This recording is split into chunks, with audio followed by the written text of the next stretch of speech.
মনপুরা রিলিজের আগে ৬ মাসের মতো মনপুরার গান শুনেছিলেন।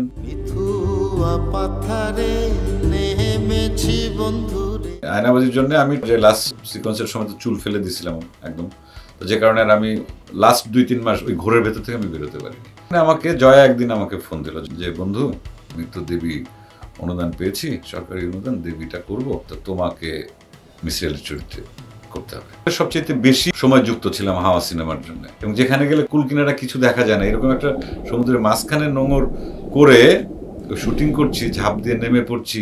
সাকিবের সঙ্গে আমার শুটিং যখন করতে গেলাম, প্রথম শটটাই ছিল হচ্ছে আমি ওকে গুলি করে মেরে ফেলি।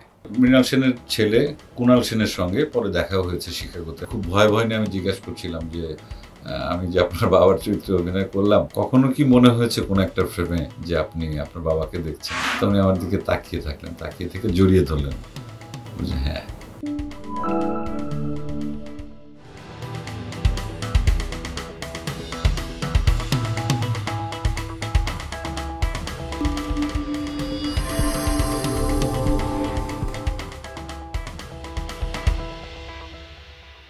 প্রিয় দর্শক, আয়োজনের নতুন নিয়মিত আয়োজন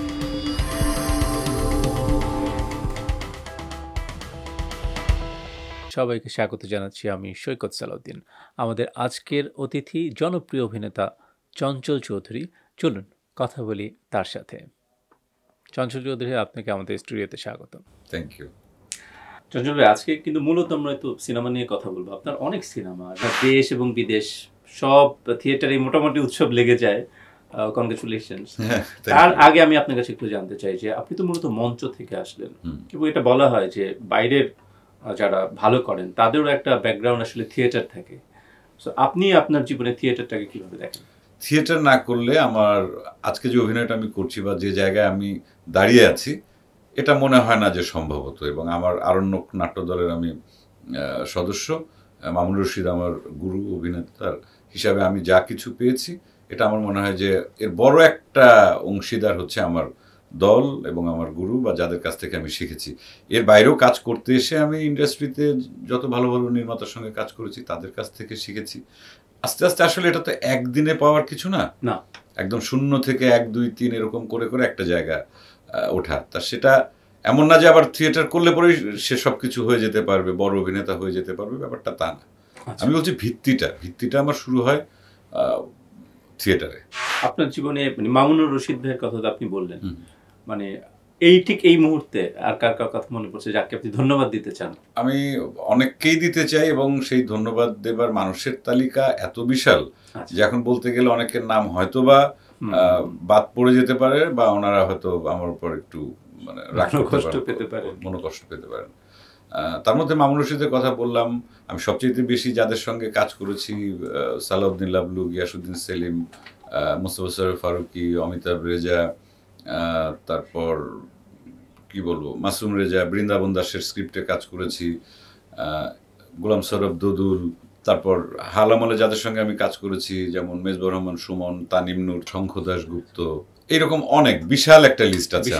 আমি সরি যে আমি হয়তো হাতে গোনা 5-7 জনের নাম বলতে পারলাম এই মুহূর্তে বলা সম্ভব না, কিন্তু এই তালিকাটি আসলে অনেক দীর্ঘ। আমি হয়তো 100-200 মানুষের প্রতি কৃতজ্ঞ, শুধুমাত্র যে নির্মাতাদের প্রতি তা নয়, আমার প্রডিউসার, বিভিন্ন সময় যারা প্রডিউস করেছেন, আমাকে নিয়ে ভালো কাজ করার চেষ্টা করেছেন, তাদের প্রতি, আমার সহশিল্পী যারা, সহ অভিনেতা অভিনেত্রী, এরকম অনেক সিনিয়র জুনিয়র অনেকের প্রতি আমার কৃতজ্ঞতার লিস্টে আমার মানে অনেক বড়।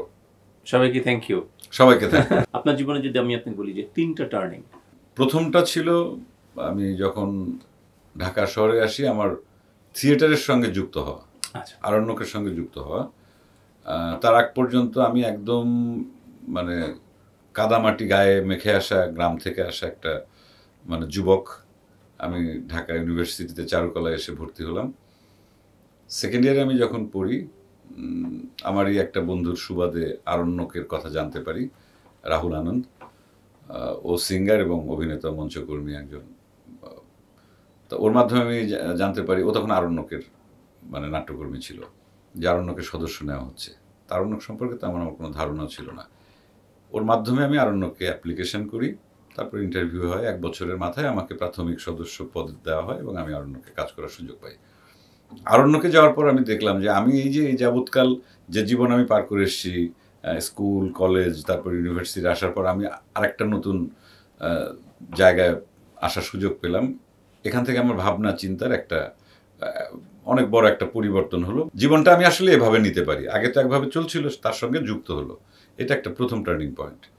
সেকেন্ড টার্নিং পয়েন্ট হচ্ছে আমি 10 বছর থিয়েটার করার পর 2005 সালে এর মধ্যে টুকটাক টেলিভিশনের কাজ করতাম, কিন্তু সেটা প্রফেশনালি না, বা আমার সেরকম করারও ইচ্ছা ছিল না যে আমি টেলিভিশনে অভিনয় করব বা সিনেমায় অভিনয় করবো, এরকম কোনো শখ ছিল, কিন্তু এমন না যে মরিয়া হয়ে আমি ওটা করতাম বা চেষ্টা করতাম। থিয়েটারটাই করতে চাইতাম, আর ছবি আঁকবো, চারুকলায় পড়েছি, ছবি আঁকবো, এটা আমার ভালোবাসা। টুকটাক গান করতাম, সেটা ওইটা। তো 10 বছর থিয়েটার করার পর মোস্তফা সরোয়ার ফারুকী আমাকে একটা বিজ্ঞাপনে নিলেন, গ্রামীণ ফোনের একটা বিজ্ঞাপন, মায়ের জন্য, হ্যাঁ মা, পথের ক্লান্তি ভুলে। সেই বিজ্ঞাপনটা করার পর আমি রাতারাতি, যখন প্রচার হলো বিজ্ঞাপনটা, রাতারাতি আমার একটা পরিচিতি আসলো সারা দেশে বিদেশে, বাঙালি, পৃথিবীর যে কোনো প্রান্তে যে কোনো বাঙালি, বিশেষ করে যারা প্রবাসী বাঙালি সেই সময় আমার এখনো মানে মনে পড়লে গায়ে কাটা দেয়। কত মানুষ, মা থাকেন হয়তো দেশে, ছেলে হয়তো বিদেশে থাকেন, কিংবা মা থাকেন গ্রামে, ছেলে শহরে থাকেন। মানে এই আবেগের এই কাজটি আমাকে একদম সেই সময় একটা বিশাল দর্শকের মনের মণিকোঠে আমাকে জায়গা করে দিল। বলতে গেলে তখন সারা বাংলাদেশের মায়েদের ছেলে হয়ে গেল। হ্যাঁ, একদম তাই। এটা গেল আমার সেকেন্ড টার্নিং পয়েন্ট। এবং প্রফেশনালিও আমি তখন, তারপর থেকে আমার টেলিভিশনের কাজ বাড়লো, বিশাল পরিচিতি কাজে লাগলো। এরপর যেটা হলো ফিল্মের যে টার্নিং পয়েন্ট, আমি প্রথম করেছিলাম তৌকির আহমেদের রূপকথার গল্প। আমার দেখা হয়েছে। হ্যাঁ, তৌকির ভাইয়ের নামটা আমি মানে উচ্চারণ করতে ভুলে গেছি, সরি। তৌকির ভাইয়ের সঙ্গে আমার প্রথম ফিল্ম রূপকথার গল্প, কিন্তু গ্রামীণ ফোনের বিজ্ঞাপনের জাস্ট 6 মাসের মধ্যেই বোধহয় তৌকির ভাই আমাকে একদিন ফোন দিয়ে বললেন যে চঞ্চল, আমি তোমাকে নিয়ে একটা ছবি করব। তা আমি তো মহা খুশি যে তৌকির ভাইয়ের সঙ্গে আমি কাজ করব। তার আগে বোধহয় ওনার জয়যাত্রা ছবিটা হয়েছে, মুক্তি পেয়েছে। যাই হোক, তৌকির ভাইয়ের সঙ্গে করলাম রূপকথার গল্প। ফিল্ম হিসাবে টার্নিং পয়েন্ট হচ্ছে গিয়াসউদ্দিন সেলিমের মনপুরা। সেলিম ভাইয়ের সঙ্গে আমি অনেক আগে থেকে টেলিভিশনে কাজ করেছি, এবং টেলিভিশনের গুরুত্বপূর্ণ কাজগুলো শুরু কিন্তু গিয়াসউদ্দিন সেলিমের মাধ্যমে। তার আগ পর্যন্ত আমি টেলিভিশনে অত বড় কাজ করি নাই। একই বছর আমার যতদূর মনে পড়ে 2006 সালে গিয়াসউদ্দিন সেলিম এবং মোস্তফা সরোয়ার ফারুকী একই সঙ্গে আমাকে নিয়ে বেশ কিছু কাজ করেন, এবং ওই বছরটা ছিল আমার টেলিভিশনের জন্য একটা বিশাল অ্যাচিভমেন্ট, এবং বেশ কিছু ভালো ভালো প্রোডাকশন আমি কাজ করার সুযোগ পাই। আর যেটা বললাম থার্ড টার্নিং পয়েন্ট মনপুরা করার পর, মনপুরা তো সেই সময় যখন সিনেমা হলে রিলিজ হলো মাত্র বোধহয় 3টা সিনেমা হল পেয়েছিল রিলিজের জন্য ঢাকা। শুরুর দিকে খুব কম পেয়েছিল, এবং তখন প্রিন্টে রিলিজ হয়েছে। হ্যাঁ, মনপুরা রিলিজের আগে 6 মাসের মতো মনপুরার গান শুনেছিলেন সিডি ডিভিডিতে। সারা পৃথিবীর যেখানে যত বাঙালি আছে, শুধু এপার বাংলা না ওপার বাংলার প্রমোশনটা খুব, গান আর অসাধারণ গান ছিল। অর্ণবের মানে কম্পোজিশনে মানে দুর্দান্ত একটা, মানে আমাদের মিউজিকের জন্য তখন, ফিল্মের গানের জন্য একটা তখন টার্নিং পয়েন্ট ছিল। এই তারপর মনপুরা রিলিজ হলো। মনপুরা রিলিজ হওয়ার মোটামুটি 1 বছর পর্যন্ত সারা দেশে সমস্ত সিনেমা হলে মনপুরা চলেছিল। 3টা টার্নিং পয়েন্টের কথা বললেন, আমি 3টা টার্নিং, এবং আমারও আসলে সিনেমা নিয়ে আলোচনা শুরু হয়ে গেল। আসলে মনপুরা যখন করলেন, এরপর কি মনে মানুষের কাজ শুরু করলেন, নাকি এর আগেই শুরু হয়ে গেল? না, মনপুরার পরে, মনপুরার মাস 6 পরে বোধহয়। মনে মানুষ কেমন এক্সপেরিয়েন্স ছিল আপনার? মনের মানুষ এই আমার প্রথম কাজ ছিল দেশের বাইরে, এবং আন্তর্জাতিক খ্যাতি সম্পন্ন আমাদের উপমহাদেশের একজন বিখ্যাত নির্মাতা গৌতম ঘোষ, ওনার নামটা উচ্চারণ করতে আমার এই মুহূর্তে ইয়ে লাগছে, যে যখন উনি আমাকে ডেকে বললেন, এই গুলশানেই একটা, গুলশান ক্লাবে বোধহয় উনি ছিলেন, হঠাৎ একটা ফোন আসলো, হাবিব ভাইয়ের ফোন, আশীর্বাদ চলচ্চিত্রের হাবিবুর রহমান খান। হাবিব ভাই আবার আমাদের মনপুরা ডিস্ট্রিবিউট করেছিলেন আশীর্বাদ চলচ্চিত্র। তো সেই ওনার অফিসে 1-2 দিন যাওয়া হয়েছিল, এবং হাবিব ভাই রেগুলার মঞ্চ নাটক দেখতে আসতেন শিবকলা একাডেমিতে। উনি রারাং নাটকটা দেখতে এসেছিলেন গৌতম ঘোষ সহ। তো ওই রারাং নাটক দেখার পর হাবিব ভাই একদিন আমাকে ফোন করলেন যে গৌতম তো এসছে, গৌতম তোমার সঙ্গে একটু কথা বলতে চায়, তুমি এখন কোথায়? আমি বললাম, আমি একটু পুবাইলে বোধহয় কোনো একটা নাটকের শুটিংয়ে ছিলাম, যত রাত তুমি ফেরার সময় একটু গৌতমের সঙ্গে দেখা করে এসো। পরে অ্যাড্রেস দিল, আমি গেলাম, গৌতমের সঙ্গে কথা বললাম। উনি গল্পটা শোনালেন আমাকে, যে কি চরিত্রটা কি, কালুয়া, মনের মানুষের। তারপরে আমার তখন আমি বিশ্বাস হচ্ছিল না, কারণ ওনার প্রথম কাজটা আমি বাংলাদেশে দেখেছিলাম পদ্মা নদীর মাঝি। তো এরকম মানে এরকম একটা লিজেন্ডারি ডিরেক্টরের সঙ্গে কাজ করব, এটা একটা আমার এক্সাইটমেন্ট ছিল আলাদা। ওইভাবেই করা আর কি মনের মানুষে অভিনয়। এবং সেই সঙ্গে আমার কো আর্টিস্ট ছিলেন প্রসেনজিৎ দা, বুম্বাদা।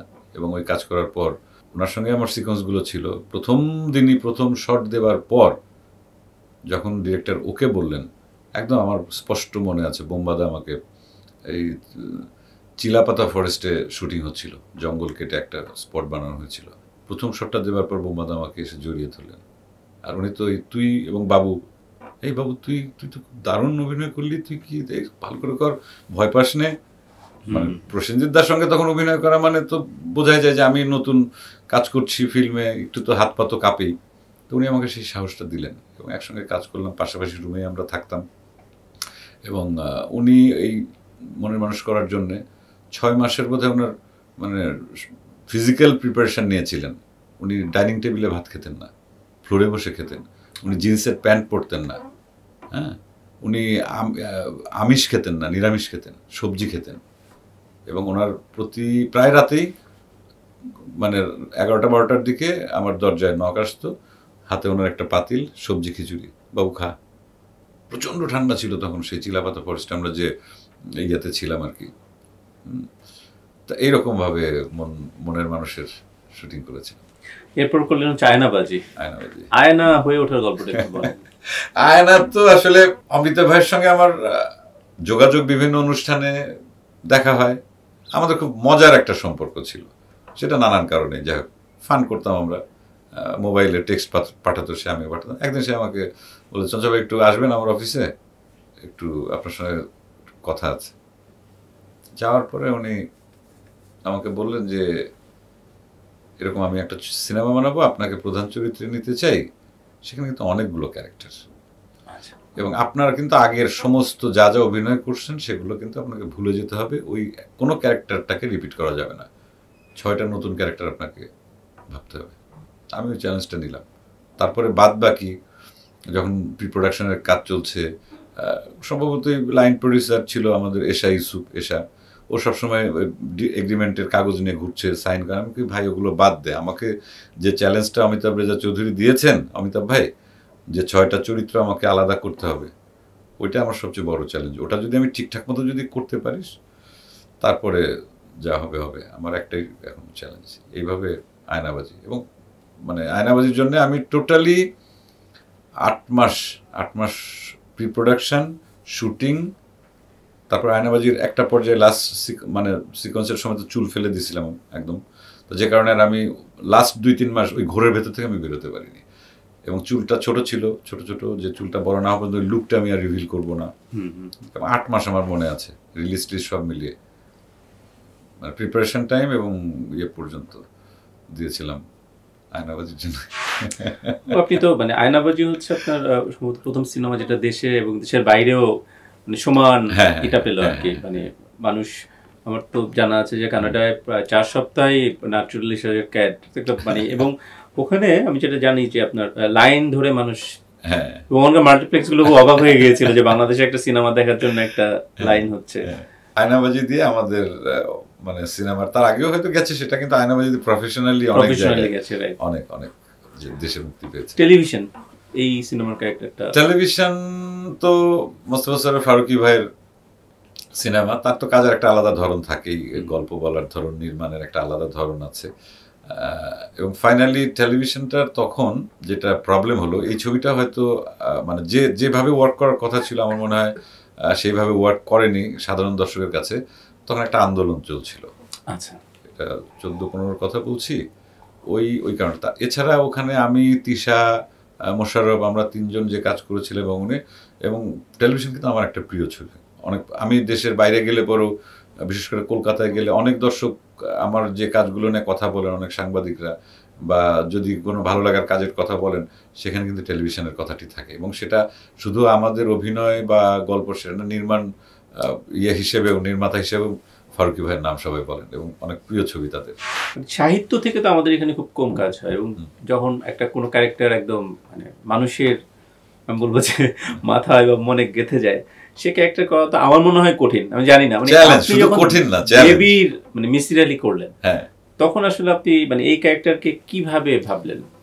এটা আপনাদের প্রতি আসলে তখন ডিরেকশনটা কি থাকে, যে বই ফলো করো নাকি নিজে মিসির আলী হয়ে যাও, কোনটা? আচ্ছা, এক্ষেত্রে আমি দুটো সিনেমা আমি করতে চাইনি এবং আমি ফসকে যাওয়ার চেষ্টা করেছিলাম, কিন্তু আমাকে বাধ্য হয়ে সেই দুটো সিনেমা করতে হয়েছে এবং সেটা কিভাবে জানি না, ইমোশনালি ব্ল্যাকমেল করে হোক, কিন্তু আমি করতে চাইনি। কারণ আমার কাছে মনে হয়েছে যে এই চরিত্রটি আমি করতে পারবো না, কারণ এই চরিত্রের যে বিস্তৃতি দর্শকের মাঝে, এটাকে টাচ করা আমার জন্য খুব, অভিনেতা হিসেবে খুব চ্যালেঞ্জ, এবং এটা আমি ফেল করলে পরে আমার এতদিনের অর্জন এখানে একটা বড় ছেদ পড়বে।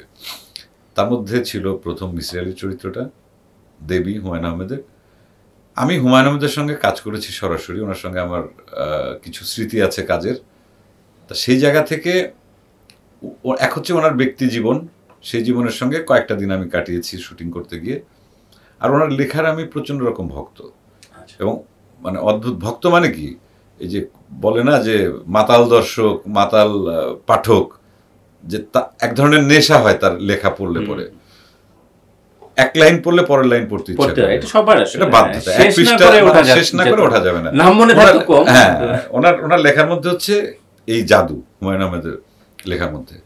তো যখন দেবী করার জন্য আমাকে জয়া একদিন আমাকে ফোন দিল, জয়া হোসেন, যে বন্ধু আমি তো দেবী অনুদান পেয়েছি, সরকারি অনুদান, দেবীটা করব, তো তোমাকে মিসির আলীর চরিত্রে করতে হবে। তা আমি বললাম, মাথা খারাপ তোমার? মিসির আলী বিখ্যাত একটা চরিত্র হুমায়ুন আহমেদের, এই চরিত্রে অনেকে অভিনয় করেছেন, আমি এই চ্যালেঞ্জ নিতে পারবো না।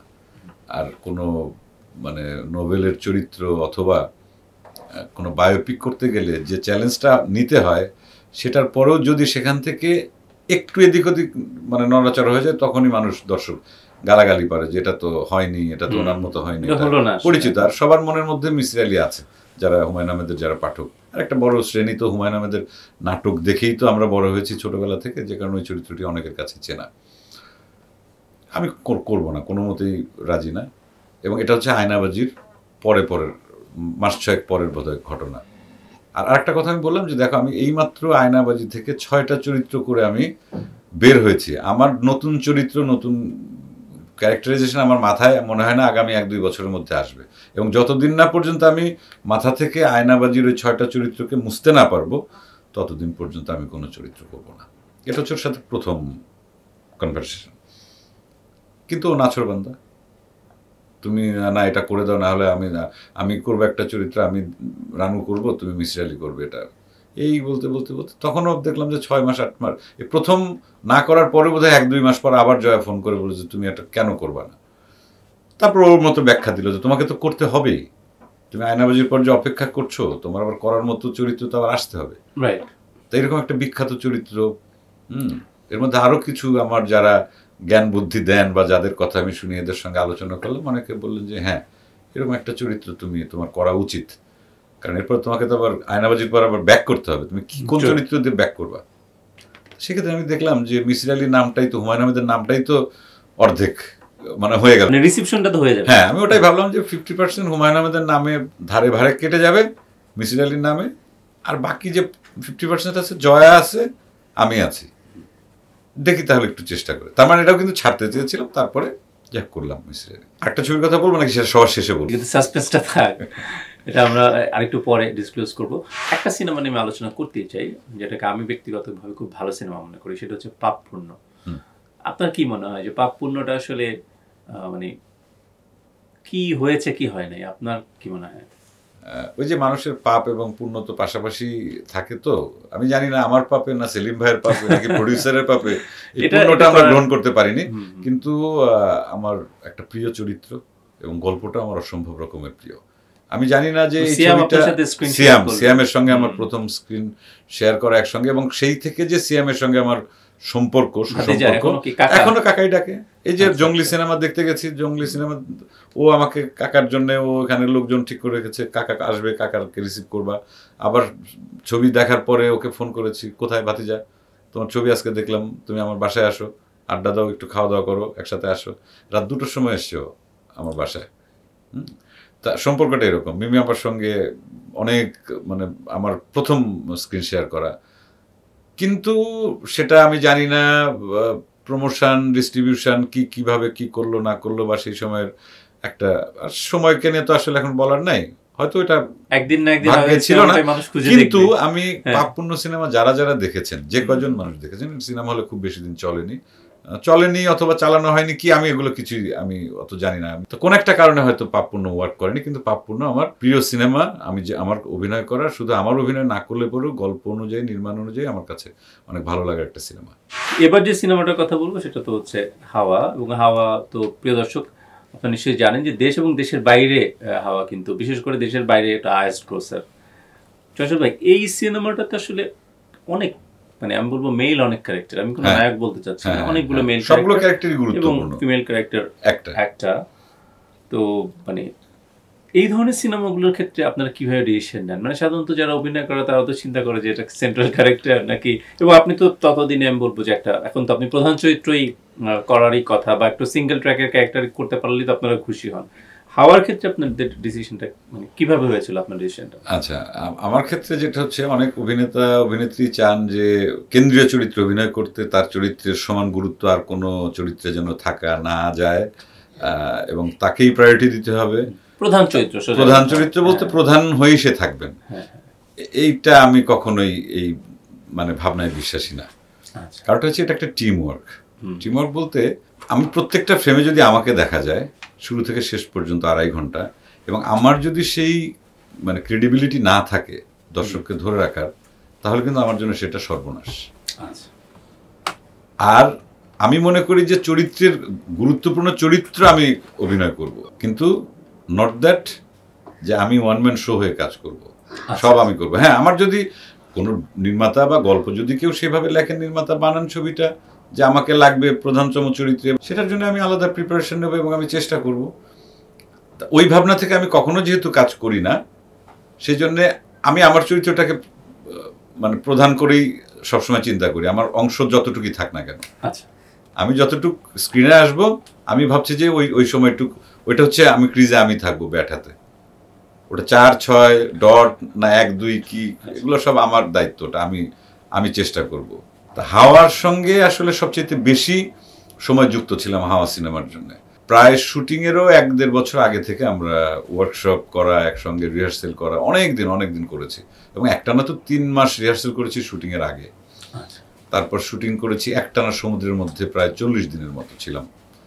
তার মধ্যে 5 দিন ওই তখন একটা ঘূর্ণিঝড় হয়েছিল, সেটার কবলে পড়েছিলাম, সেন্ট মার্টিনে আটকে ছিলাম, এবং মধ্য সমুদ্রে মানে মানে একদম মাঝ সমুদ্রে গিয়ে আমরা শ্যুট করতাম, ডিপ সিতে। এটা খুবই ভয়াবহ ছিল, এবং আমরা জানতামই না, বুঝতামই না, এতটাই আমরা মানে আবেগে এবং কি বলবো আবেগে করে ফেলছি, বুঝি নাই যে এত বিপজ্জনক জায়গায় আমরা শুটিং করছি।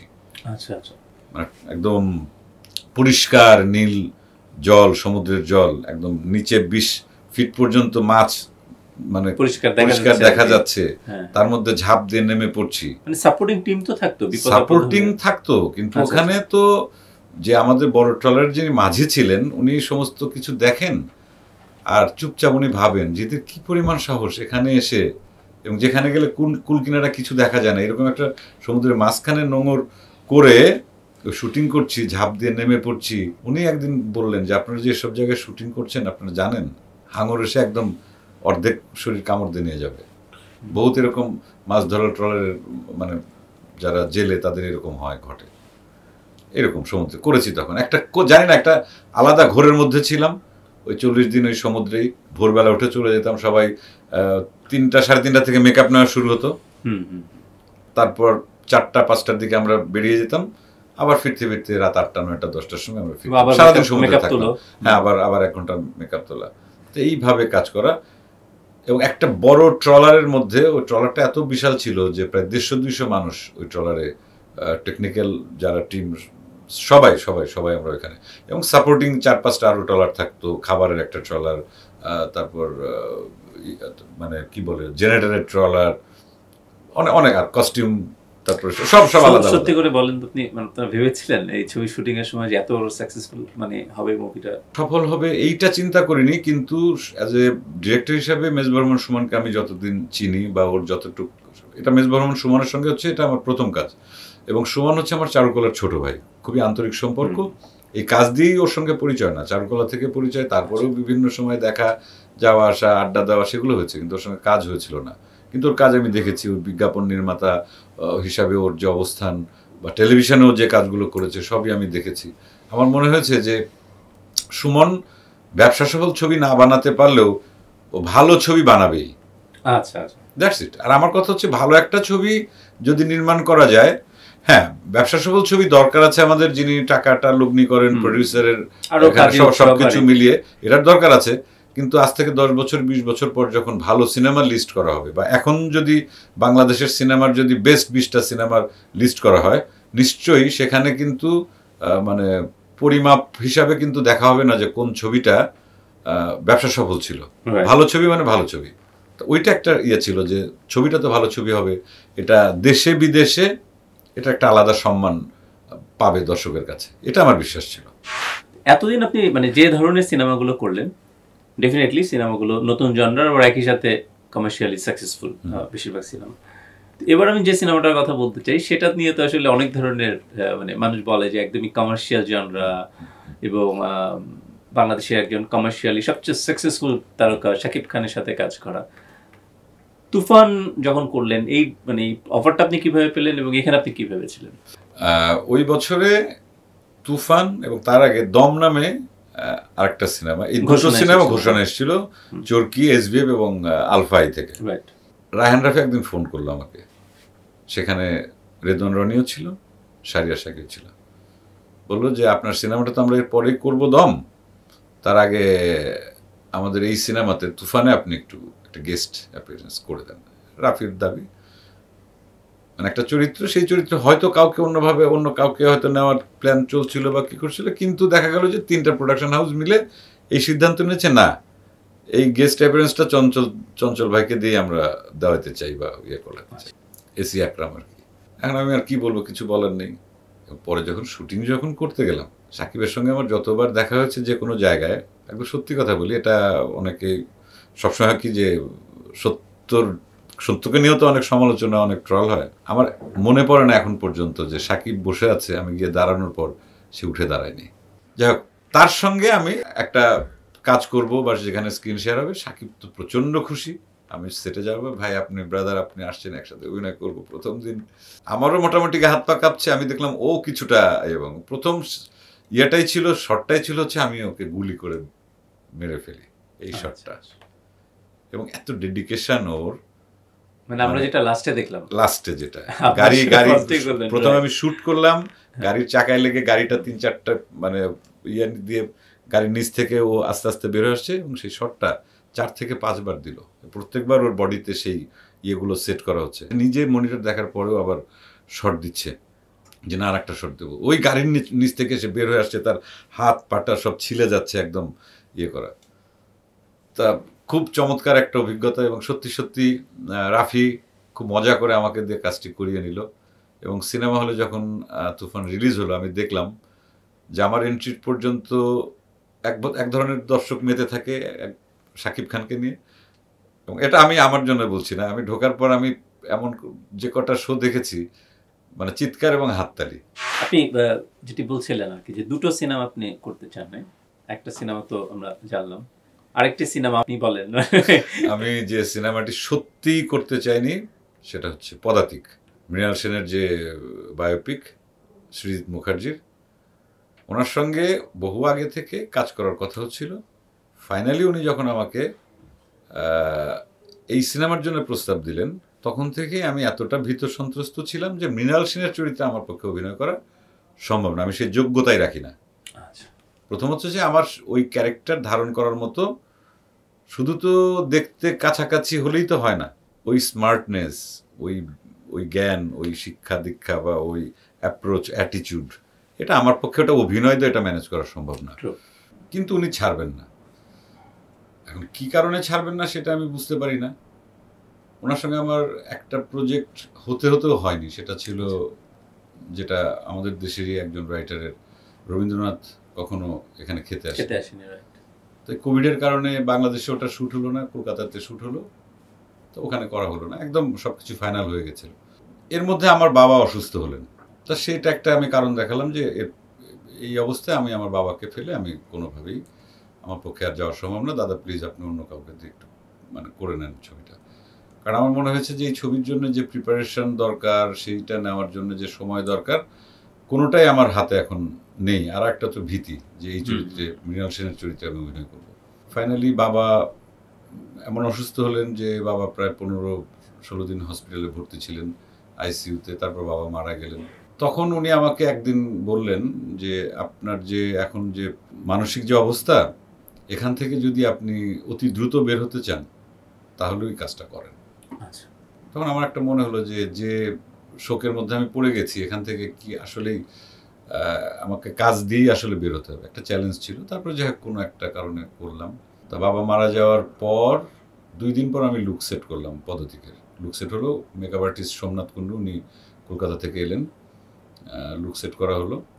তারপর বাবার মানে পারলৌকিক যে কৃত্য সেটা শেষ হওয়ার পর 3-4 দিন পর আমি গেলাম শুটিংয়ে।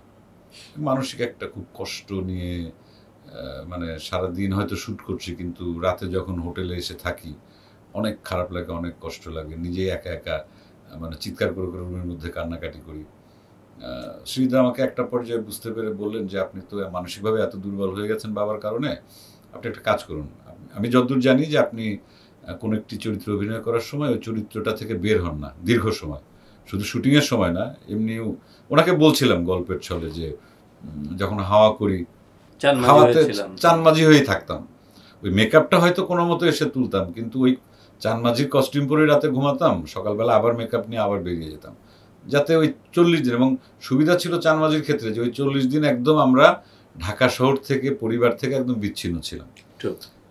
উনি তখন আমাকে বললেন যে আর কিছু দরকার নেই, আপনি শুধু ক্যামেরার সামনে যখন আসবেন তখন আপনি মৃণাল সেন হবেন, এর বাইরে আপনি আপনার মতো, আপনার শোক, আপনার খারাপ লাগে, আপনি আপনার মতো করে, অসুবিধা নেই। এবং আপনি সময় নেবেন, যখন আপনার বেশি খারাপ লাগবে আপনি বলবেন যে আমার অভিনয় করতে এখন আমি পারছি না, আমি আপনাকে সময় দেবো। একটা বড় সাহস ছিল আমার জন্য।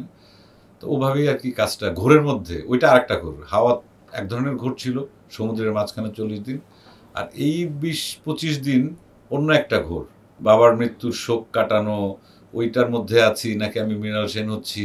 এবং শুটিংয়ের বাইরে সবসময় নয় মৃণাল সেনের ডকুমেন্টারিগুলো দেখছি, ওনার ইউটিউবে যত ধরনের ফুটেজ, ওনার বইপত্র, ওনার জীবনী, এগুলো নিয়ে ওনার মৃণাল সেনের পরিবারের কেউ কি সরাসরি আপনাকে কোনো অনেক পরে যোগাযোগ হয়েছে মৃণাল সেনের ছেলে কুণাল সেনের সঙ্গে, পরে দেখাও হয়েছে শিকাগোতে, আমি গেছিলাম এবং শুটিং শেষ হওয়ার পরে ওনার সঙ্গে আমার যোগাযোগ হয়েছে। কিন্তু আমার পরে যেটা মনে হলো যে ওনার সঙ্গে যদি আমার ছবিটা শুটিংয়ের আগে কখনো দেখা হতো, মৃণাল সেন সম্পর্কে উনি আমাকে কিছু কথা বলতেন, ওনার জীবন যাপন, চরিত্র সবকিছু মিলিয়েই আর কি, তখন আমার মনে হতো যে এই চরিত্রে অভিনয় করাটা হ্যাঁ, উনি খুবই খুশি।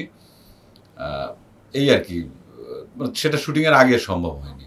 পরে শুটিং শেষ করার পর যখন ছবিটা রিলিজ হয়, তারপরে এখন ওনার সঙ্গে আমার প্রায় যোগাযোগ হয়, মৃণাল সেনের ছেলের সঙ্গে, কুণাল সেন, উনি ভদ্রলোক শিকাগোতে থাকেন আর কি। তো শিকাগোতে আমি গত বছর যখন গিয়েছিলাম একটা প্রোগ্রামে, তখন উনি এসেছিলেন ওখানে, একটা পদাতিকের স্ক্রিনিং হয়েছিল, শ্রীজিৎদাও ছিলেন, অনেক সময় কাটিয়েছি। এবং আমি ওটাই আলাদা করে একটু খুব ভয় নিয়ে আমি জিজ্ঞাসা করছিলাম যে আমি যে আপনার বাবার চরিত্রে অভিনয় করলাম, ভালো মন্দর কথা আমি জিজ্ঞাসা করবো না, ওই দুঃসাহস আমার নেই, কখনো কি মনে হয়েছে কোনো একটা ফ্রেমে যে আপনি আপনার বাবাকে দেখছেন? তো উনি আমার দিকে তাকিয়ে থাকলেন, তাকিয়ে থেকে জড়িয়ে ধরলেন যে হ্যাঁ, ম্যাক্সিমাম সময় আমি, আর এটা তো অভিনয়, কিন্তু তারপরেও বাবার অনেক কিছু আমি ফিল করতে পেরেছি। আমরা অনুষ্ঠানে একদম শেষে যে সিনেমাটি নিয়ে কথা বলবো সেই সিনেমাটির নাম উৎসব। উৎসব মানে এটিও একটা নোবেল থেকেই তো ইন্সপায়ার একটা গল্প। এইখানে আপনি মানে ভূতের ক্যারেক্টার করলেন, এটার প্রিপারেশনটা কি নিলেন? উৎসবের যেদিন অ্যানাউন্সমেন্ট হয়, অনেক সাংবাদিক জিজ্ঞাসা করছিলেন যে আপনি অনেকদিন পর কাজ করছেন, এতদিনের গ্যাপ কেন? আসলে গ্যাপটা আমি শুধুই যে আমার প্রিপারেশনের জন্য নেই সেটা নয়, আমি ভালো গল্প, ভিন্ন ধরনের চরিত্রের জন্য আমি অপেক্ষা করি, এবং অপেক্ষার কোনো আসলে বিকল্প নেই। আমি প্রতিদিন করলে কাজগুলো তো আসলে একই রকম হয়ে যাবে। তা উৎসবের কাজ করার শুরুটা যদি বলি, তানিম নূরের সঙ্গে আমার দীর্ঘ সেই কোভিডের সময় থেকে এত আন্তরিক সম্পর্ক, এত বন্ধুত্বপূর্ণ সম্পর্ক তৈরি হয়েছে শাওকির সঙ্গে কিন্তু আমার পরিচয় তানিমের মাধ্যমে। আচ্ছা। এবং কোভিডের মধ্যে আমরা তখন যে মাঝে মধ্যে সপ্তাহে 1 দিন 2 দিন আমরা বসতাম, নিরাপদ দূরত্বে আমরা বসতাম একদম ওই ইয়েমেনে, সেই সময়কার যে এটা নিয়ম ছিল, নিয়ম মেনে যে কত ফিট দূরে থাকতে হবে, এরকম ভাবে একটা ঘরের শঙ্খ দাশগুপ্তের অফিসে এক কর্নারে তানিম বসে, এক কর্নারে আমি, আর এক কর্নারে হয়তো আদনাল রাজীব, আর এক কর্নারে শঙ্খ। তো এরকম বসে কথা বলতে বলতে ভালো লাগতো না, কোভিডের সময় ঘর থেকে বেরোতে পারতাম না, দম বন্ধ হয়ে আসতো।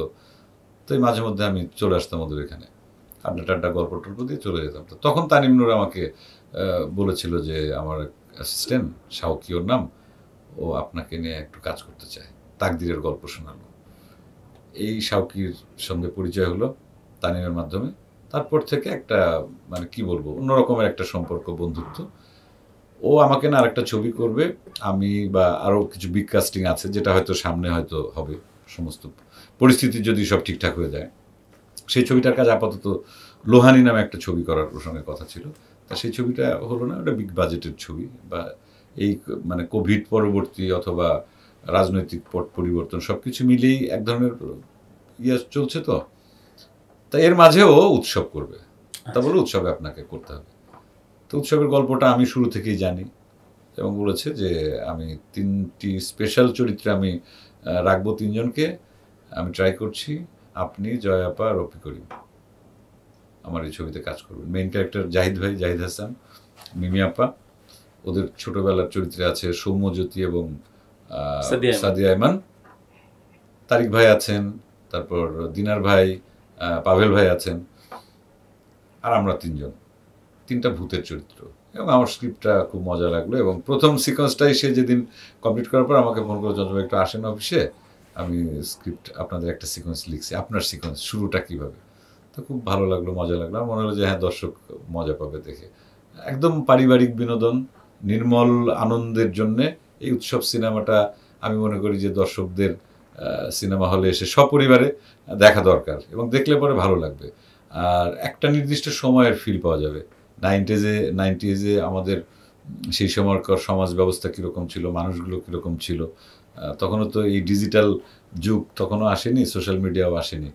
তখনকার জীবনযাপন, প্রেম, ভালোবাসা বা ব্যক্তি যে চিন্তা, সেটা কোন জায়গায় ছিল, একটা সরলীকরণ এই গল্পের ভেতর দিয়ে, উৎসবের গল্পের ভেতর আছে। চঞ্চল চৌধুরী, আমরা আজকের মতো ডায়েরিটা ক্লোজ করলাম। আচ্ছা, আমি একটা মাঝখানে একটু কথা বলি, সেটা হচ্ছে যে সবচেয়ে যেটা ভালো লাগলো যে হয়তো পুরো জীবন তো একসঙ্গে বলা সম্ভব না, হয়তো যতটুকু আমার স্মরণে আছে, কিন্তু তার বাইরেও সবচেয়ে বড় যেটা, যে আমার প্রত্যেকটা সিনেমা নিয়ে ধারাবাহিকভাবে আমি ডায়েরিতে যে বয়ানগুলো দিয়ে গেলাম, আমার মনে হয় যে আমি না থাকলে পরেও এই ডায়েরিটা থাকবে। তবে আমি চাইবো যে আবার যখন আমরা ডায়েরিটা খুলবো, তখন আরও অনেক কাজ এবং সুন্দর সুন্দর কাজ জমা হবে। আপনাকে অনেক ধন্যবাদ।